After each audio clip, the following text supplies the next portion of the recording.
Hello, welcome to my YouTube channel P2 classes. पिछली class में हमने जाना था कि रासायनिक और भौतिक अभिक्रियाएं क्या होती है और उनके बीच में अंतर क्या होता है। आज हम उसके आगे का कंटिन्यू करते हैं। तो रासायनिक समीकरण क्या होता है कि किसी भी अभिक्रिया को अणु सूत्रों एवं प्रतीकों से प्रदर्शित करने को ही हम रासायनिक समीकरण कहते हैं। जैसे कि हम जानते हैं कि कार्बन को ऑक्सीजन की उपस्थिति में गर्म करने पर कार्बन डाइऑक्साइड बनता है। अगर इस बात को हमें रासायनिक समीकरण में लिखना हो तो हम सिर्फ इतना सा लिखेंगे कि कार्बन को ऑक्सीजन की उपस्थिति में जलाने पर कार्बन डाइऑक्साइड बनता है। तो इस बात को हम ऐसे रासायनिक समीकरण में इस तरह लिख सकते हैं, तो इसे हम रासायनिक समीकरण कहते हैं। रासायनिक समीकरण को लिखने के लिए हमें अभिकारक और उत्पादक की जरूरत पड़ती है। तो आइए समझते हैं अभिकारक क्या होता है और उत्पाद। तो अभिकारक हम उन्हें कहते हैं जो अभिक्रिया में भाग लेते हैं। जो अभिक्रिया में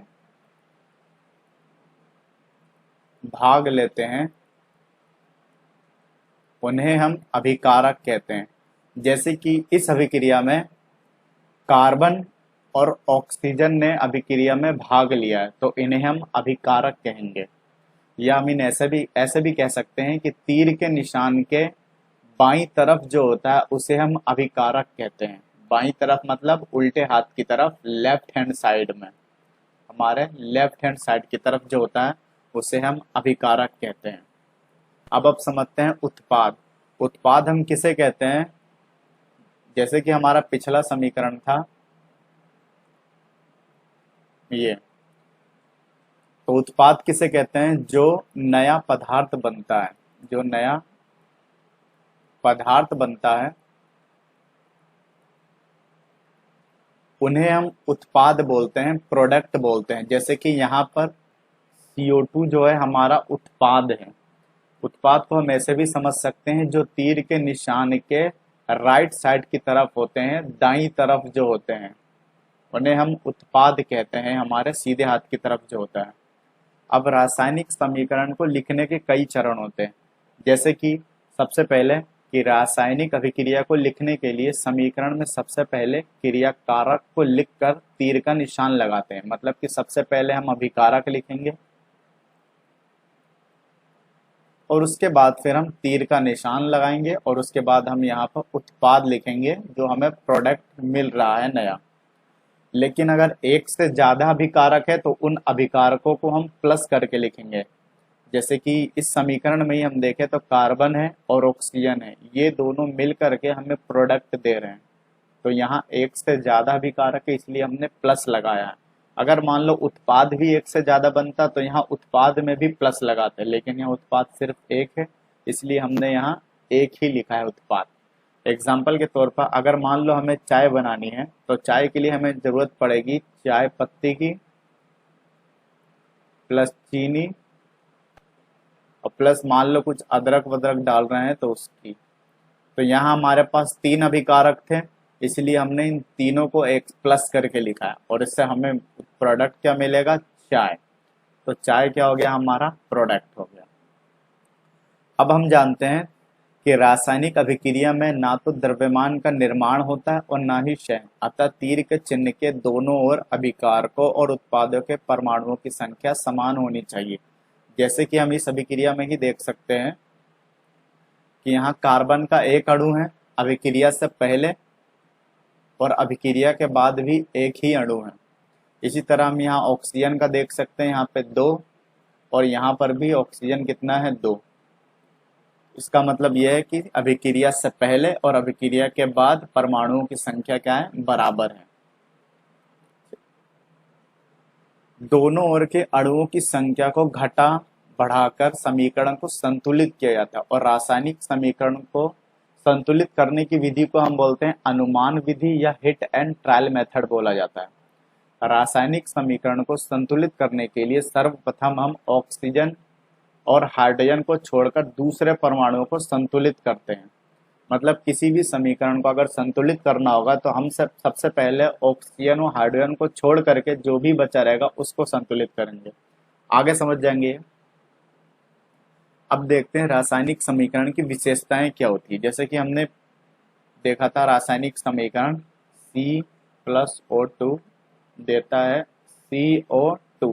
तो हमें पता है कि कार्बन जो है यहाँ पर सॉलिड है और ऑक्सीजन जो होता है गैस होता है और CO2 भी जो होता है वो गैस होता है। यहाँ पे G लिखा है, G का मतलब है गैस, S का मतलब है सॉलिड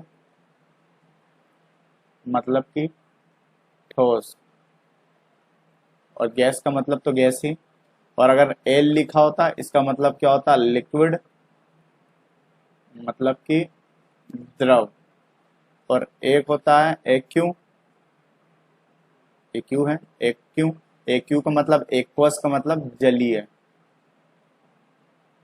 मतलब कोई चीज अगर जल के अंदर घुली हुई है तो हम उसको जलीय बोलेंगे।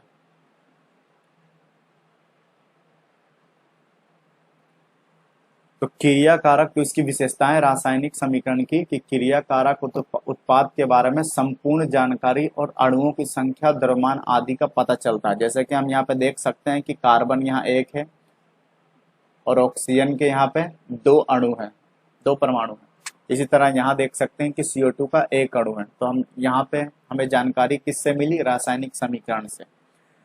अगला, पदार्थों की भौतिक अवस्था की जानकारी मिलती है। यहाँ पे हम जैसे कि देख सकते हैं रासायनिक समीकरण में कि कार्बन की भौतिक अवस्था क्या है, सॉलिड में है, मतलब कि कार्बन यहाँ ठोस अवस्था में है, ऑक्सीजन जो है गैस अवस्था में और कार्बन डाइऑक्साइड भी गैस अवस्था में है। तो पदार्थों की भौतिक अवस्था के बारे में जानकारी मिलती है। रासायनिक अभिक्रिया के लिए आवश्यक परिस्थितियों जैसे कि ताप, दाब या उत्प्रेरक आदि के बारे में भी पता चलता है। जैसे कि इस समीकरण में हमें यहाँ पता नहीं चल रहा, लेकिन आगे हमें पता चल जाएगा कि उत्प्रेरक वगैरह क्या होता है। रासायनिक समीकरण से अभिक्रिया ऊष्माक्षेपी है या ऊष्माशोषी, इसका भी स्पष्ट पता चल जाता है। आगे हम पढ़ेंगे ऊष्माक्षेपी और ऊष्माशोषी अभिक्रिया क्या होती है। समीकरण की अभिक्रिया की उत्क्रमणिता की भी जानकारी मिलती है, यह भी हम आगे समझ लेंगे। चलिए, तो रासायनिक समीकरण की सीमाएं देखते हैं। यह अभिक्रिया की पूर्णता की जानकारी नहीं देता है। जैसे कि मान लो यही अभिक्रिया जो हमने लिखी थी, अब इस अभिक्रिया को समीकरण को देखने से यह पता नहीं चल रहा कि ये समीकरण अभिक्रिया पूर्ण हुई है या बीच में ही कहीं रुक गई है। तो ये हो गई रासायनिक समीकरण की सीमाएं, कमियां। इससे क्रिया कारक उत्पाद की सांद्रता के बारे में कुछ स्पष्ट नहीं होता है। मतलब कि हमें यहाँ पता नहीं है कि ये शुद्ध है 100%, यहाँ पे जो भी अभिकारक लिए गए हैं या इसमें कुछ मिलावट है, इसमें वाटर है, कुछ कंसंट्रेशन है। जैसे यहाँ पे ऑक्सीजन, हमें पता नहीं कि 100% ऑक्सीजन ही है या फिर कोई और भी गैस है जो इसके अंदर मिश्रित है। तो हमें इसके बारे में भी पता नहीं चलता है। आगे हम पढ़ते हैं द्रव्यमान संरक्षण का नियम। तो जैसे कि हमने पिछली क्लास में ऊर्जा संरक्षण का नियम पढ़ा था, वैसे ही द्रव्यमान संरक्षण का नियम भी होता है। तो द्रव्यमान संरक्षण का नियम क्या कहता है कि द्रव्यमान को ना तो नष्ट किया जा सकता है और ना ही उत्पन्न किया जा सकता है। अतः अभिकारकों के परमाणुओं की संख्या उत्पादों के परमाणुओं की संख्या के बराबर होनी चाहिए। जैसे कि हम यहाँ पे ही देख सकते हैं कि यहाँ पे कार्बन एक है अभिकारक के रूप में और उत्पाद के रूप में भी कार्बन एक है।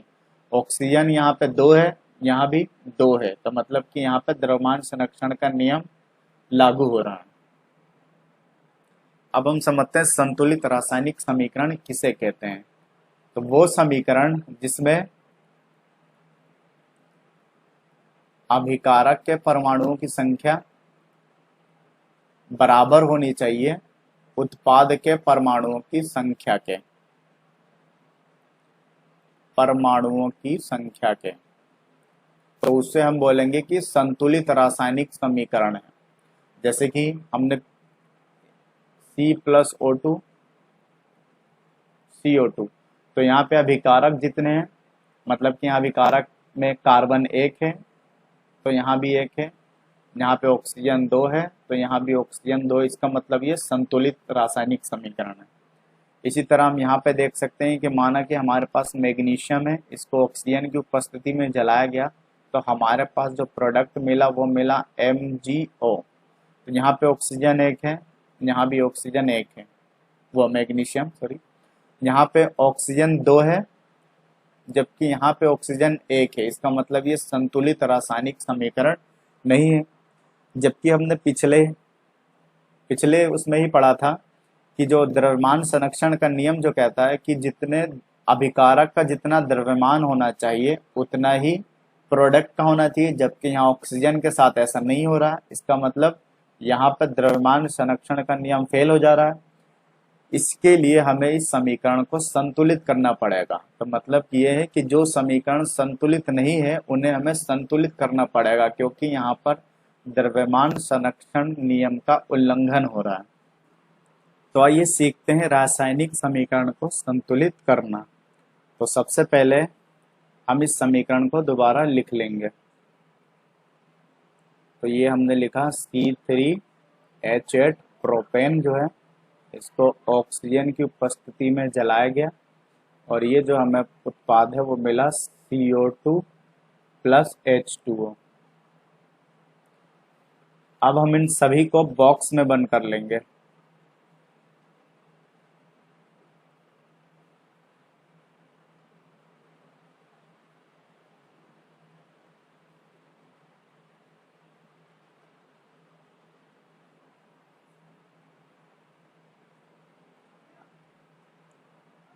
तो हमें जब भी इस समीकरण को संतुलित करना होगा तो हम इस तरह बॉक्स बना लेंगे। ऐसा जरूरी नहीं है, आप बिना बॉक्स के भी संतुलित कर सकते हैं, लेकिन ये सबसे आसान तरीका है। तो उसमें हम सबसे पहले एक कॉलम तत्व का बनाएंगे और एक LHS और एक RHS का। तो सबसे पहले हम देखते हैं तत्व हमारे पास क्या क्या है। एक तो कार्बन है, एक हाइड्रोजन है और एक ऑक्सीजन है। अब लेफ्ट हैंड साइड पर कितने कार्बन है वो हम यहाँ लिखेंगे और राइट हैंड साइड पर जितने कार्बन है वो हम यहाँ लिखेंगे। तो हमने देखा कि लेफ्ट साइड पे कितने कार्बन है, 3, तो हमने यहाँ पे लिख दिया 3। जबकि राइट हैंड साइड पे कितने कार्बन है, 1, तो हमने यहाँ पे लिख दिया 1। इसी तरह हाइड्रोजन यहाँ पर लेफ्ट हैंड साइड पे कितना है, 8, और जबकि राइट हैंड साइड पे कितना है, 2।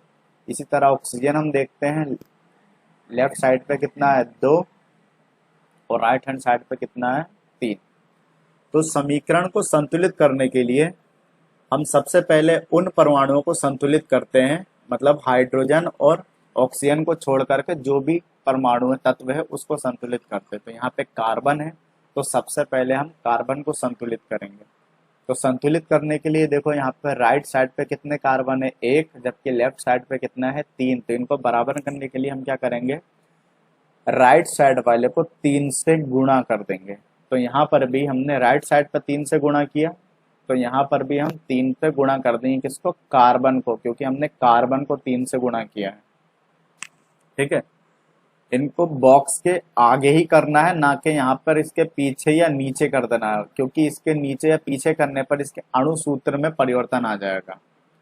तो बॉक्स के बाहर ही करना है और ना ही बॉक्स के अंदर छेड़छाड़ करना है।